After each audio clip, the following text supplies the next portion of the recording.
Operation Scarlet Spear is live on PC, with consoles receiving the update soon. The operation will end on the 21st of April at 2 PM Eastern Time for PC players. To play the operation, you'll need to be at least Mastery Rank 3, and that is the only requirement. From there, travel to the Scarlet Spear Flotilla, located on Earth, via navigation.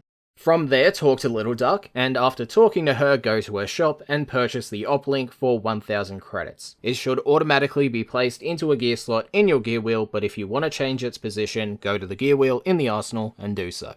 With the Uplink acquired, a few things about the Flotilla need to be noted. When selecting the Flotilla, it will display multiple instances, and this is important. It will also display the amount of ships retreated.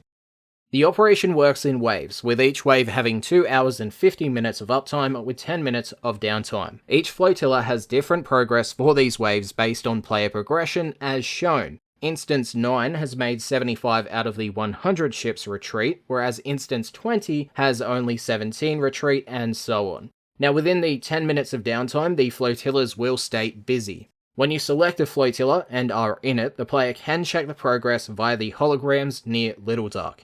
Murex Driven Away is the main progression, and it is tied to the Railjack missions. When a flotilla reaches 100 Murex Driven Away, the flotilla missions will close. Under that information, the hologram displays the amount of squads in ground and Railjack missions, and the host of these missions are shared on the left and right. This is for the flotilla itself.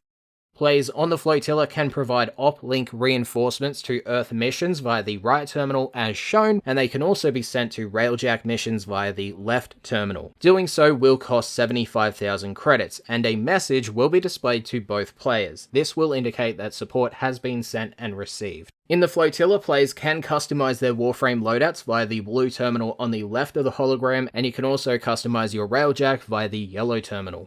Little Duck offers unique items from her shop, and in order to purchase them, you'll need Scarlet Credits acquired from either the Ground Team missions or Railjack missions for the event. The items include a blueprint for Stansformer, the Bazmu sentient weapon, and the Seti Lacera. She also offers the Ballroom Simulacrum, clan sigils of different states, orbiter decorations, and arcanes. More arcanes will be added to her shop as the operation continues.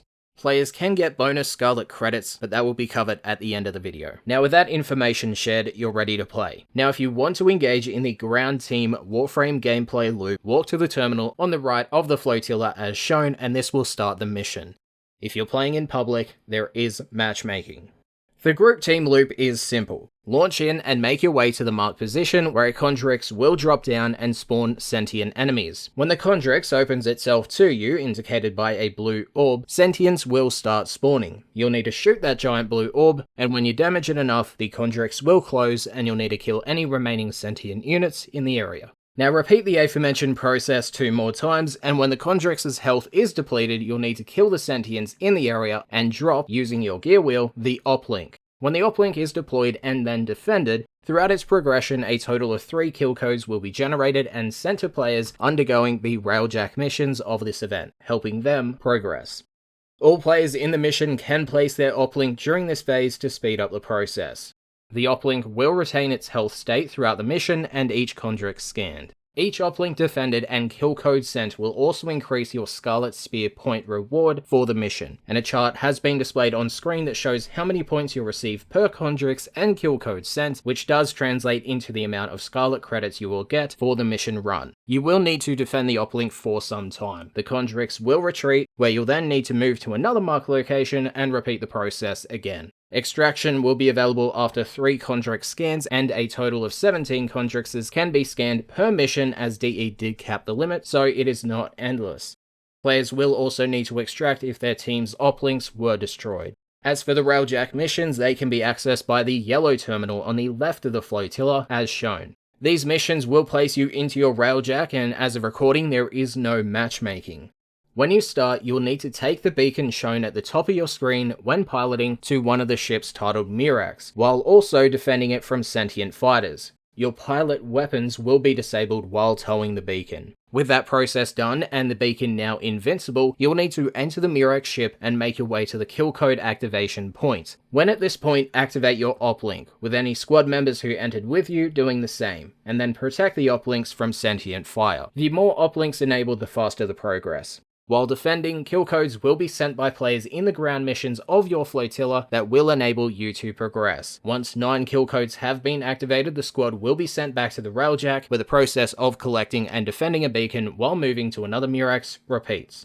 As with a ground team, each kill code used and Murex retreated will increase your Scarlet credit reward upon returning to the flotilla. A maximum of 5 Murex ships can be completed per mission. Now, on top of the missions and items from Little Duck's shop, players can earn emblems and ranks by reaching certain point scores on a single flotilla for each mission type. These emblems will be acquired when the flotilla you've selected reaches 100 Murex ships retreated and the 3-hour uptime concludes.